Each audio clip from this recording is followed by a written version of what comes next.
오늘은 제자의 길이라는 제목으로 말씀을 드리겠습니다. 지난 한 주간 우리가 언론 보도를 통해서 들은 기사 내용 중에 교회가 지긋지긋하다, 교회가 지긋지긋하다라는 말을 여러분들이 많이 들었을 것입니다. 코로나가 발생한 이후에 교회에서 확진자들이 발생을 계속 하다 보니까 교회가 비난의 대상이 되었고, 또 지난 한 주간은 또 더 심한 비난의 소리를 들었습니다. 비난과 조롱 속에서 우리의 마음이 불편하고 또 위축이 되는 것이 사실인데요. 이런 어려움 속에서 어떤 사람들은 교회에 실망을 하고 떠나는 분들도 있는 것 같고, 또 떠나지는 않지만 창피하니까 교회를 멀리하는 분들도 있는 것 같습니다. 하지만 기독교는 이처럼 비난과 조롱 속에서 오히려 더 신앙이 견고하게 세워지고 또 아름답게 교회가 성장하는 것을 우리가 경험해 왔는데요. 이런 어려움 속에서 사실 우리 자신을 돌아보고 기독교 신앙의 본질을 다시 되새겨야 할 때라고 믿습니다. 교회적으로나 개인적으로나 우리의 잘못을 진지하게 돌아볼 줄 아는 그리스도인, 또 이런 어려움 속에서 오히려 바른 신앙으로 새롭게 무장하는 그리스도인들이 되어야 할 때라고 믿습니다. 운동선수들이 실력은 출중함에도 불구하고 멘탈이 무너져서 나쁜 성적, 그리고 시합에서 연속 패배하는 경우들을 많이 보게 됩니다. 1등을 하다가도 멘탈이 무너지니까 5등, 10등 이렇게 계속 떨어지는 것들을 우리가 프로 스포츠에서 보게 되는데요. 멘탈이 얼마나 중요한가 하는 것을 늘 느낍니다. 예수님께서는 우리에게 고난의 때에 멘탈을 잃지 않도록, 멘탈을 강하게 하라고 우리에게 늘 촉구하시죠.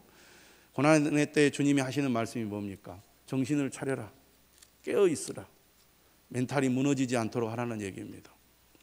오늘 우리가 읽은 본문도 우리의 멘탈이 얼마나 중요하게 우리가 여겨야 하는지를 잘 가르쳐주고 있습니다. 예수님께서는 오늘 제자의 길에 대해서 말하면서 제자란 어떤 사람이냐, 제자란 한마디로 말하면 스승을 따르는 자라고 말씀하고 있습니다. 제자는 스승을 따르는 자입니다. 예수 그리스도를 따르는 사람이 예수님의 제자요, 믿는 사람이라는 거죠. 그러면 우리가 예수님을 따르기 위해서는 어떻게 해야 되겠습니까? 무엇보다도 예수님이 어떤 분이신지를 알아야 되겠고, 그가 이 땅에 와서 하신 일이 무엇인지를 알아야 되겠죠. 9장 20절에 보면 예수님께서 제자들에게 너희는 나를 누구라 하느냐 이렇게 묻습니다. 예수님이 어떤 분인지 너희들이 알고 있느냐?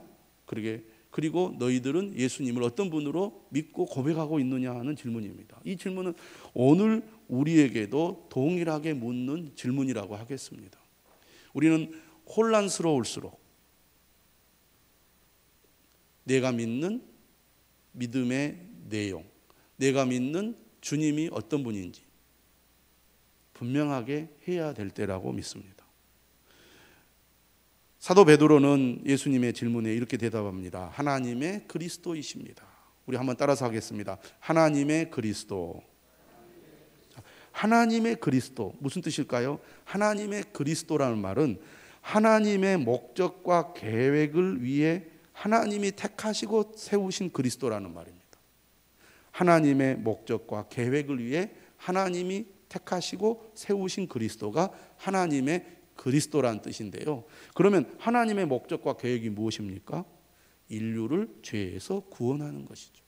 인류를 죄에서 구원하기 위하여 하나님이 택하시고 세우신 그리스도가 바로 예수님이라는 겁니다.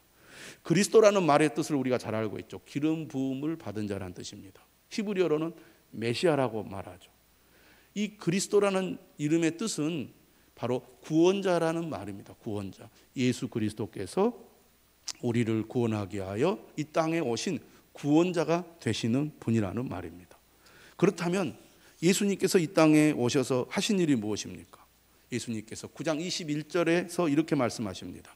많은 고난을 받고 장로들과 대제사장들과 서기관들에게 버림받아 죽임을 당하고 제3일에 살아나야 할 것이다. 예수님께서 이 땅에 오셔서 우리를 구원하기 위해서 무슨 일을 하셨습니까? 그가 하신 일은 우리를 위해 고난을 받고 죽임을 당하는 것이었습니다. 이 말을 다르게 표현하면 이런 겁니다. 예수님은 우리를 위해서 철저히 망가지고 철저히 부서지고 철저히 자신을 없어지게 하는 것이었습니다. 어떻게 이런 분이 구원자라고 할 수 있을까요? 당시 유대인들이 기대하던 구원자는 어떤 구원자였습니까? 정치적으로 군사적으로 승리를 쟁취하는 구원자. 다시 말하면 정복자요 권력자로서의 구원자를 기대했습니다. 그런데 예수님은 어떤 분이셨습니까? 아무 힘없이 고난당하고 버림받고 죽임당하는 존재로 이 땅에 오셨고 그 삶을 그대로 실천하신 분입니다.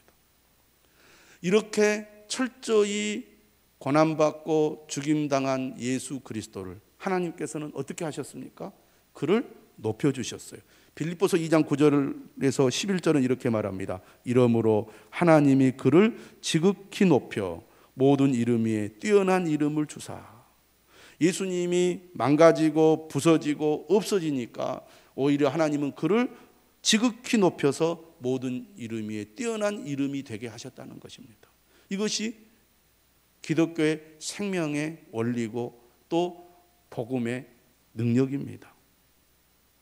하늘에 있는 자들과 땅에 있는 자들과 땅 아래에 있는 자들로 모든 무릎을 예수의 이름에 꿇게 하시고 모든 입으로 예수 그리스도를 주라 시인하여 하나님 아버지께 영광을 돌리게 하셨느니라.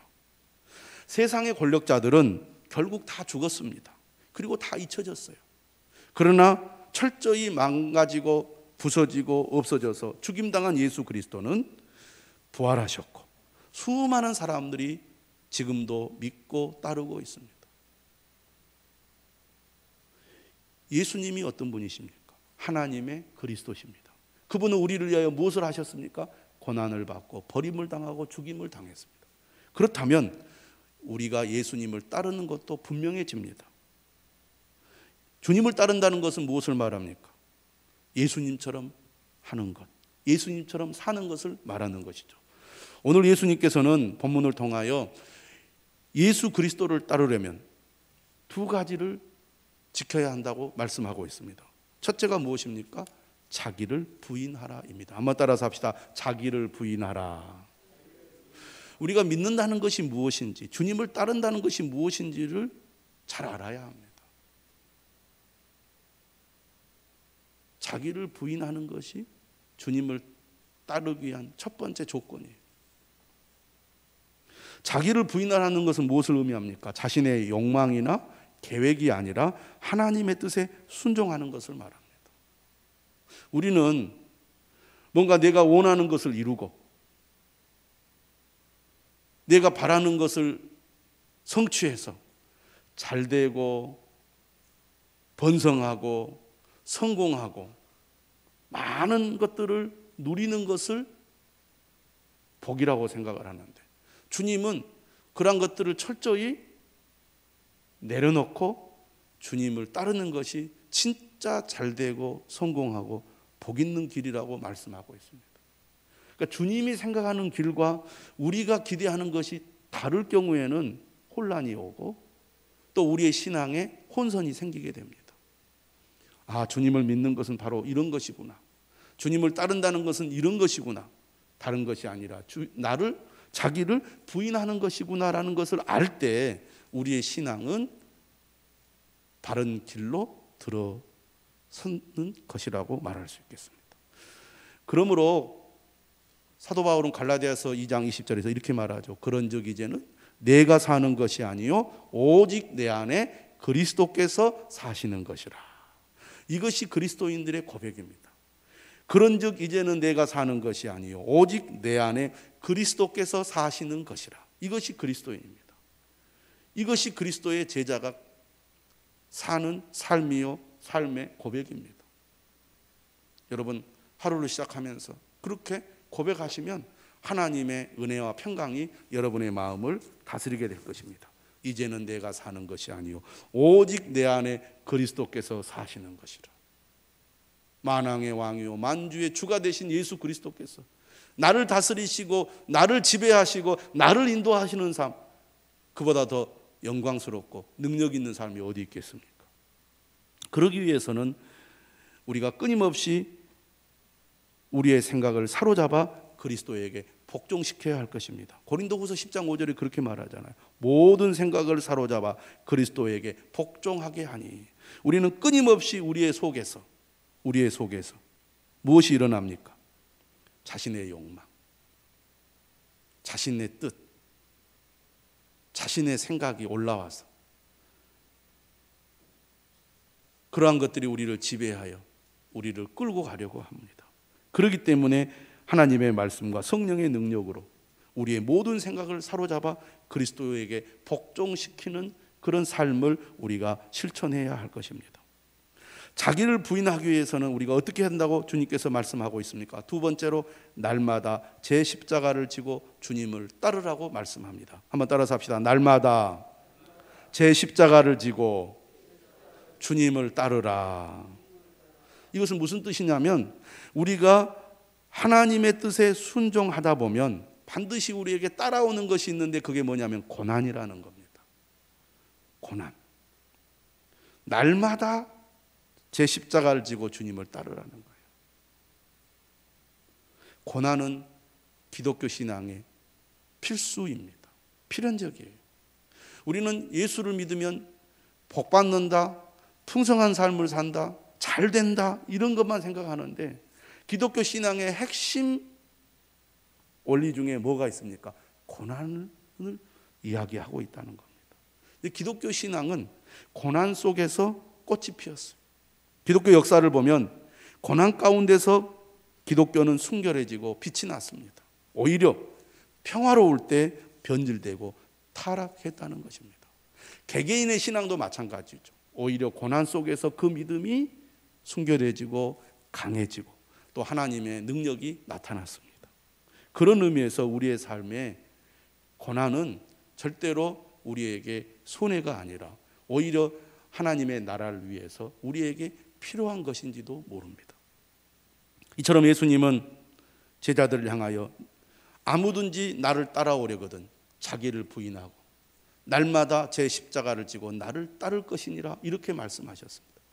하지만 성령 받기 이전에 예수님의 제자들, 예수님의 십자가의 죽음과 부활을 목격하기 이전의 제자들은 예수님의 말씀의 뜻을 깨닫지 못했어요.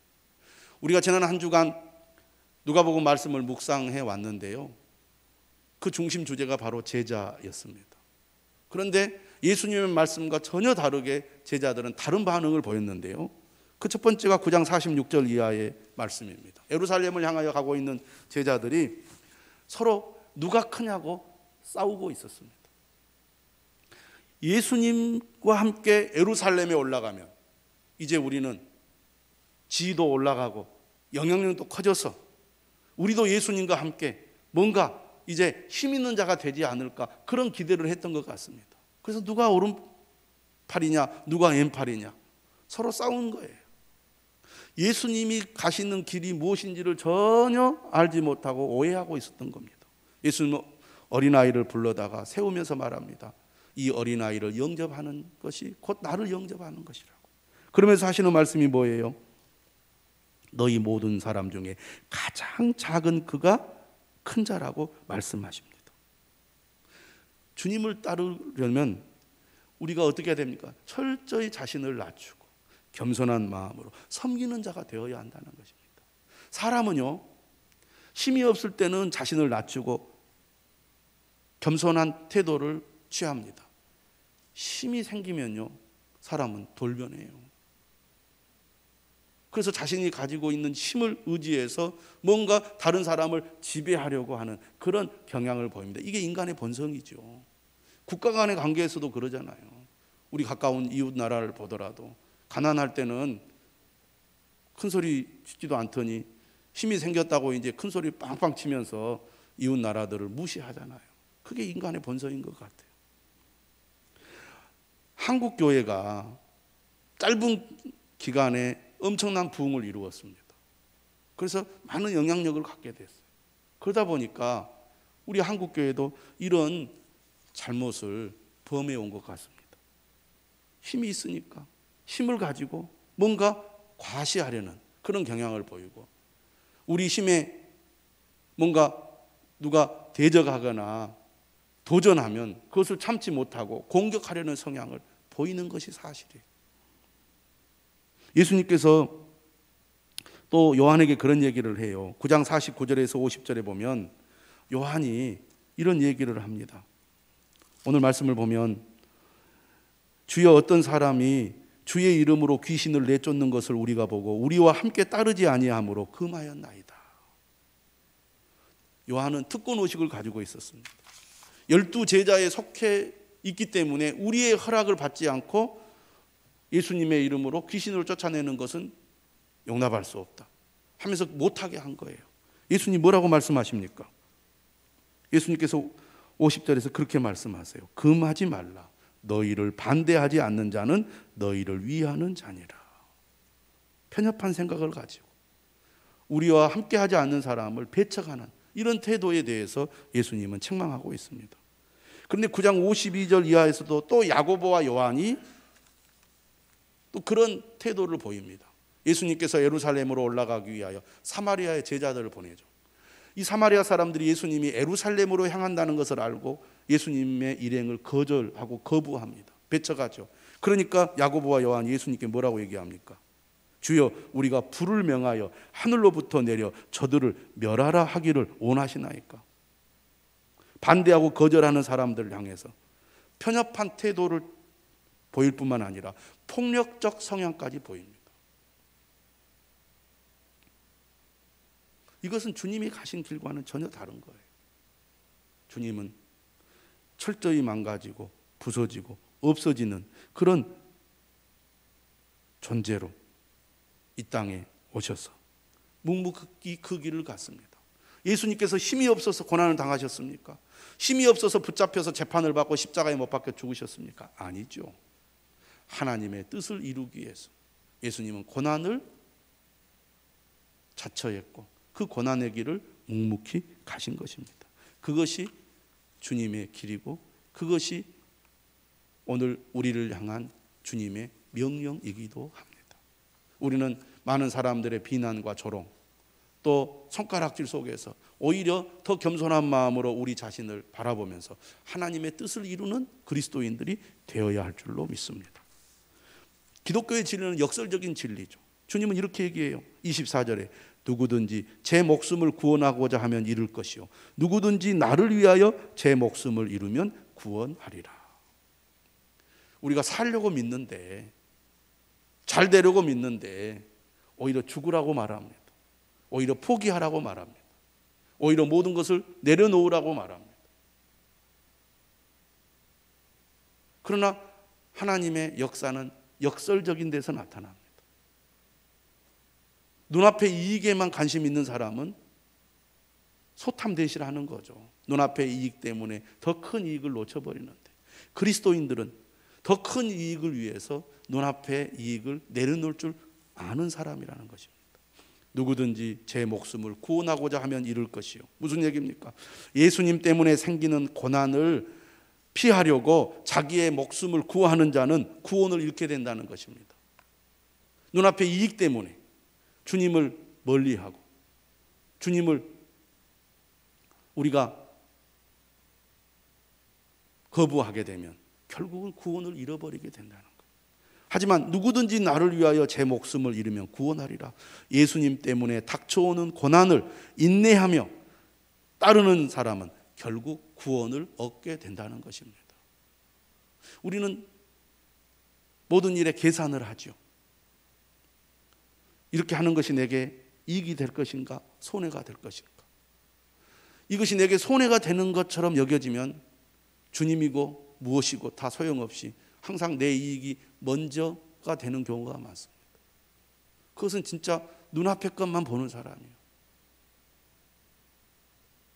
주님을 따르기 위해서 내가 손해볼 줄도 알고 내 것을 내려놓을 줄도 알고 내 것을 포기할 줄도 아는 사람이 진짜 하나님의 은혜와 구원을 누리게 된다는 것입니다. 여러분, 우리가 주님을 믿는다는 것이 무엇인지, 주님을 따르는 것이 무엇인지 진짜 여러분 곰곰이 생각해 보시고, 내가 진짜 예수 그리스도를 믿는 믿음의 길로 바르게 가고 있는지 우리 자신을 돌아봐야 할 때가 아닌가 생각이 됩니다. 누가복음 9장 57절 이하의 말씀에 보면은 3명의 제자 지망생이 나옵니다. 이 3명의 지망생이 예수님과 대화하는 내용이 나오는데요. 첫 번째 사람은 예수님께 이렇게 질문합니다. 어디로 가시든지 나는 따르겠습니다. 그게 제자죠. 맞죠? 그런데 어디로 가시든지 나를 따른다는 게 뭔지 아느냐? 예수님이 그렇게 말씀을 하시는 거예요. 예수님 믿겠습니다. 예수님의 제자가 돼서 예수님을 따르겠습니다. 이렇게 포부가 정말 당당하게 예수님께 말씀을 하는데, 진짜 제자의 길, 믿음의 길이 무엇인지 아느냐고 예수님이 말씀하셔요. 그 내용이 58절이에요. 여우도 굴이 있고 공중에 새도 집이 있으되 인자는 머리 둘 곳이 없도다. 나를 따른다는 것은 소유로 안정을 추구하는 것이 아니라 하나님 나라의 사명에 우선권을 두고 고난의 길을 가는 것이다. 그럴 수 있겠느냐? 그런 질문이에요. 두 번째 사람에게는 예수님이 먼저 나를 따르라고 말씀하십니다. 그러자 그 사람이 뭐라고 얘기합니까? 59절에 보면 나로 먼저 가서 내 아버지를 장사하게 허락하옵소서. 여러분, 당시 유대 사회에서 아버지의 장례를 치는 것은 중요한 덕목에 속한 것입니다. 오늘 우리에게도 마찬가지죠. 그런데 예수님은 이것을 부인하는 것이 아닙니다. 하지만 예수님 무슨 얘기를 합니까? 60절에 죽은 자들로 자기의 죽은 자들을 장사하게 하고 너는 가서 하나님의 나라를 전파하라. 부모의 장례를 치르는 것은 중요한 덕목이지만 예수님을 따르는 것은 그보다 더 중요하다는 것입니다. 더 본질적이고 더 긴급한 것이라고 말씀하고 있습니다. 무슨 얘기를 하는 거예요? 우선순위가 어디에 있느냐는 겁니다. 주님을 따른다는 것, 그것은 바로 우선순위를 주님에게 두는 것입니다. 그것이 누구든지 나를 위하여 제 목숨을 잃으면 구원하리라는 말씀이에요. 세 번째 사람 또 이렇게 말합니다. 주여 내가 주를 따르겠나이다마는 나로 먼저 내 가족을 작별하게 허락하소서. 이것도 자녀로서 바람직한 행동이죠. 그러나 예수님은 뭐라고 얘기하십니까? 손에 쟁기를 잡고 뒤를 돌아보는 자는 하나님의 나라에 합당하지 아니하니라. 예수님의 요구가 그 어떤 행위보다 더 우선되고 중요하다는 겁니다. 주님을 믿는다는 것, 주님을 따른다는 것은 주님에게 우리의 삶에 우선순위를 두는 것을 말합니다. 이해가 잘 안 될 수 있어요. 그러나 여러분 분명히 기억해야 될 것입니다. 예수님을 따르는 길은 고난의 길이면서 우리에게는 절대적인 가치가 있는 삶이라는 겁니다. 예수님은 우리에게 절대적인 가치가 있어요. 예수님의 부르심은 우리의 삶에 절대적인 가치가 있는 부르심입니다. 여러분 그렇게 믿는 자가 예수님을 믿고 따르는 거예요. 가치를 아는 사람은 가치를 택합니다. 여러분 금이나 다이아몬드도 일종의 돌이죠. 돌이 무슨 가치가 있습니까? 라고 생각하는 사람은 금이나 다이아몬드를 던져버릴 것입니다. 그러나 그 가치를 알기 때문에 사람들은 대가를 지불하는 것을 주저하지 않습니다. 그리스도를 따르는 것은 절대 가치가 있다고 믿는 사람들, 이 사람들이 예수 그리스도를 믿는 사람들이에요.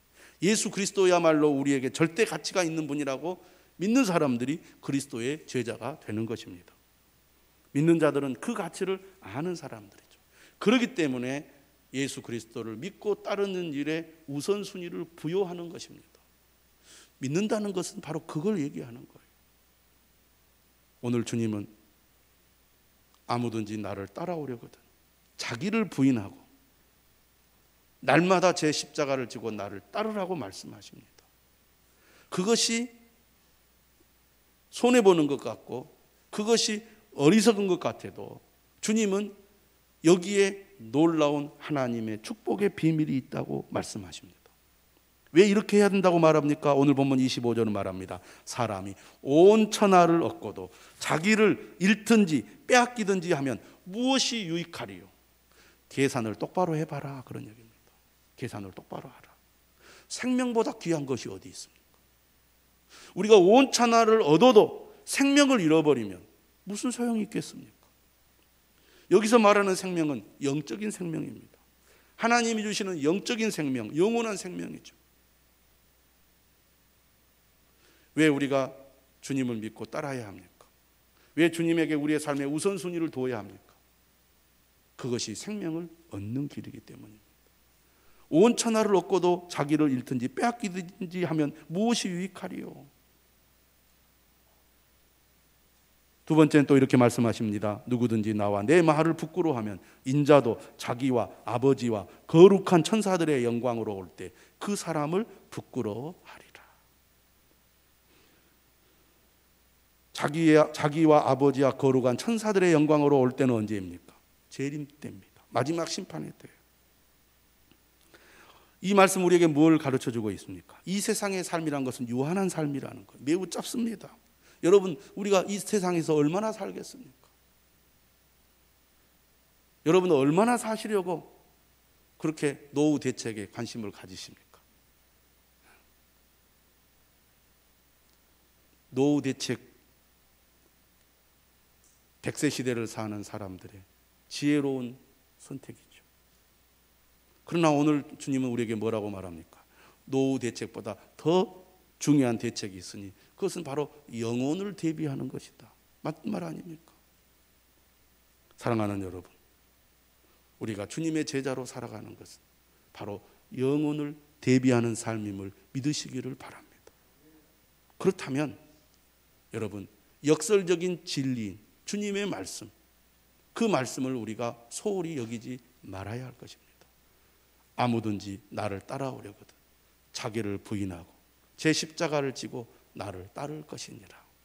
이 믿음을 우리가 붙들고 살면 어떤 비난과 조롱, 고난 속에서도 우리는 흔들리지 않는 믿음을 가지고 하나님이 주시는 풍성한 은혜를 누리며 살아가게 될 줄로 믿습니다. 하나님이 주시는 평안을 얻게 될 줄로 믿습니다. 믿는 사람의 강점이 어디에 있습니까? 인내하는 것입니다. 겸손한 것이죠. 용서할 줄 아는 것입니다. 사랑을 베푸는 것입니다.